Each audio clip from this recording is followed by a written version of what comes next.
Assalamualaikum warahmatullahi wabarakatuh. Berjumpa lagi dengan AF19 Channel, channel yang selalu menemani Bapak Ibu atau teman-teman semua dalam belajar baik P3K maupun CPNS.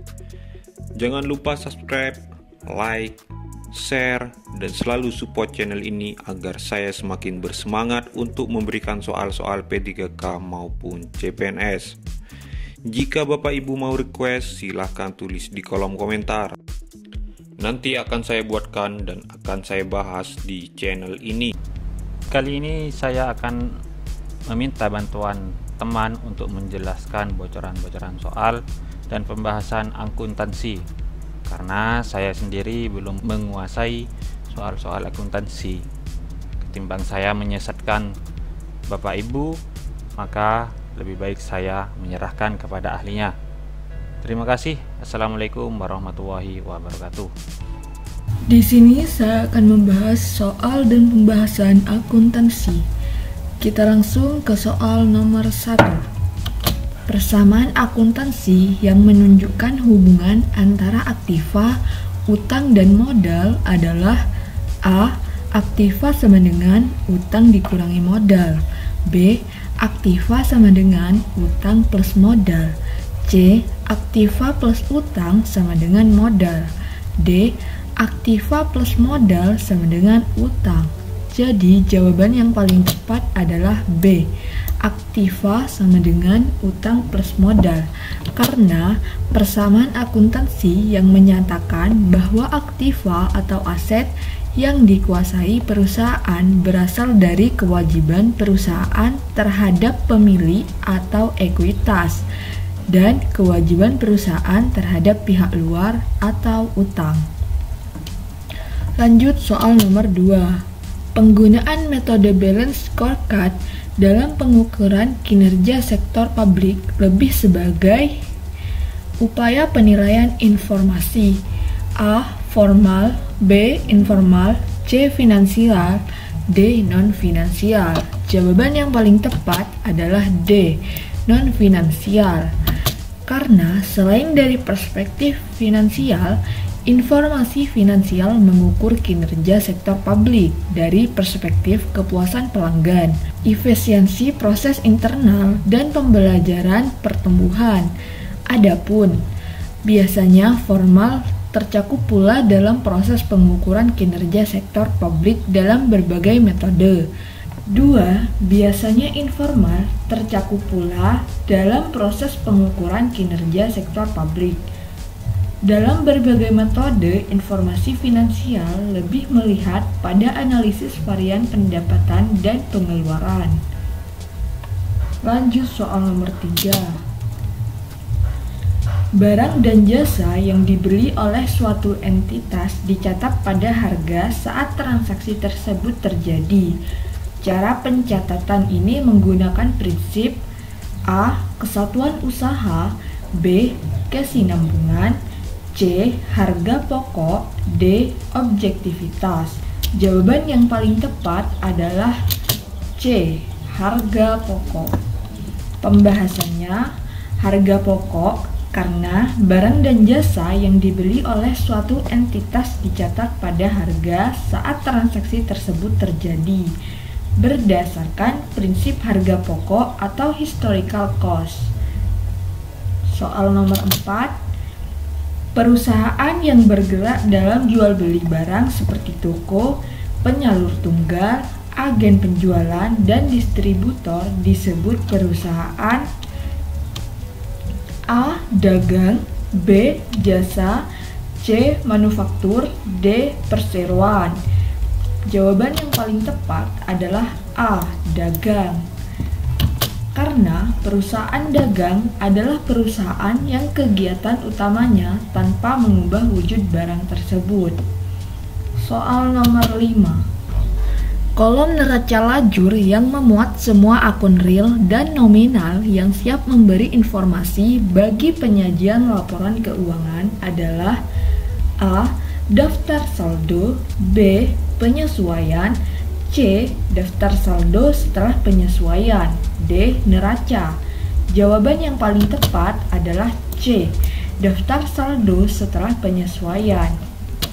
Karena neraca saldo ini menyajikan informasi keuangan yang senyatanya dan sesuai PABU. Soal nomor 6. Anggaran yang disusun dengan menggunakan pendekatan inkrementalisme merupakan pendekatan anggaran A. Tradisional, B. New Public Management atau NPM, C. Performance Budgeting, D.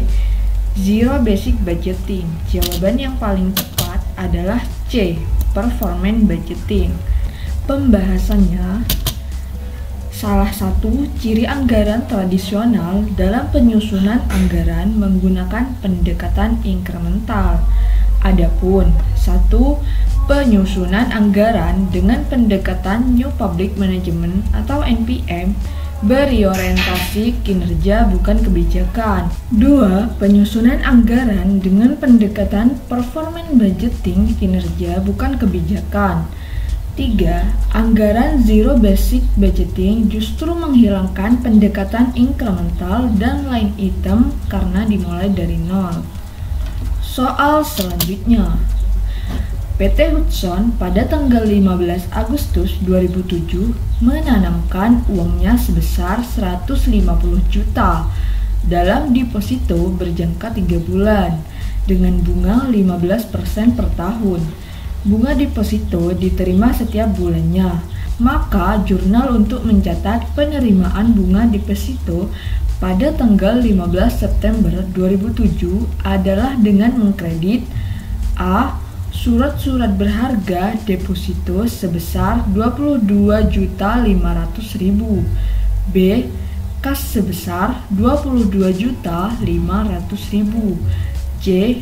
Pendapatan bunga sebesar 1.875.000, D. Surat-surat berharga deposito sebesar 1.875.000. Jawaban yang paling tepat adalah C. Pendapatan bunga sebesar 1.875.000. Pembahasannya, bunga deposito 1 tahun 15%, bunga deposito 1 bulan 15% dibagi 12 sama dengan 1,25%. Pendapatan bunga 15 September 2007 150 juta dikali 1,25%, yaitu 1.875.000. Jurnalnya D. Kas sebesar 1.875.000, K. atau pendapatan bunga sebesar 1.875.000. Lanjut ke nomor 8. Harga pokok dari barang-barang yang pertama kali dibeli akan merupakan barang yang dijual pertama kali. Ini merupakan metode penilaian persediaan yang disebut A. LIFO, B. Average, C. FIFO, D. Rata-rata tertimbang. Jawaban yang paling tepat adalah C. FIFO. Pembahasannya, karena dalam metode ini persediaan akhir dinilai dengan harga pokok pembelian yang paling akhir. Adapun 1. LIFO menilai harga pokok dari barang-barang yang terakhir kali dibeli akan merupakan barang yang dijual pertama kali. 2. Average menentukan harga pokok barang yang dijual berdasarkan harga rata-rata barang. 3. Karena rata-rata tertimbang sama dengan average. Lanjut soal nomor 9. Di sini ditulis nomor 10 karena salah penulisan. Lanjut ke soal. Berikut ini yang merupakan akun yang masuk kolom laba rugi dalam neraca lajur adalah A. Modal pribadi, B. Persekot biaya asuransi, C. Utang biaya gaji, D. Laba bersih usaha. Jawaban yang paling tepat adalah D. Laba bersih usaha. Karena kolom rugi laba berisi semua perkiraan nominal yang merupakan perkiraan yang akan dikelompokkan atau dimasukkan dalam laporan perhitungan rugi laba. Dalam kolom ini, debit dan kredit dalam lajur rugi laba dijumlahkan. Bila sisi kredit lebih besar sisi debitnya, maka perusahaan akan mendapat laba. Laba tersebut adalah laba bersih usaha, yaitu nilai keuntungan atau kelebihan pendapatan dari aktivitas perdagangan dalam suatu periode tertentu, di mana nilai tersebut sudah dikurangi atau beban pajak penghasilan. Lanjut soal nomor 10. Persekutuan Hafan yang anggotanya terdiri dari Hazim dan Lutfan mempunyai modal awal masing-masing. Hazim mempunyai modal 15.500.000 dan Lutfan 20 juta. Persekutuan tersebut memberikan tunjangan gaji kepada Hazim sebesar 500.000 per bulan dan Lutfan 350.000 per bulan. Bila ada sisa akan dibagi rata. Laba bersih yang diperoleh persekutuan Hafan selama tahun tersebut sebesar 36 juta. Bagian laba yang menjadi hak sekutu Hazim dan Lutfan adalah A. 14.850.000 dan 15.500.000. B. 15.050.000 dan 13.250.000. C. 17.900.000 dan 18.100.000. D. 18.900.000 dan 17.100.000. Jawaban yang paling tepat adalah D. 18.900.000 dan 17.100.000. Pembahasannya, laba bersih 36 juta. Pembagian laba bersih, Hazim sama rata dengan Lutfan. Jumlah tunjangan gaji setahun yang dikeluarkan, gaji Hazim sama dengan 6 juta, ditambah gaji Lutfan sama dengan 4.200.000. Jadi totalnya 10.200.000. Sisa labanya, laba Hazim 12.900.000, ditambah laba Lutfan 12.900.000. Jadi total keduanya yaitu 25.800.000. Jadi laba bersih yang merupakan hak sekutu Hazim dan Lutfan, bagian Hazim 12.900.000 ditambah 6 juta, yaitu totalnya 18.900.000. Bagian yang diperoleh Lutfan 4.200.000 ditambah 12.900.000, totalnya 17.100.000. Jadi laba bersih keduanya 18.900.000 dan 17.100.000. Jika ditotal 36 juta.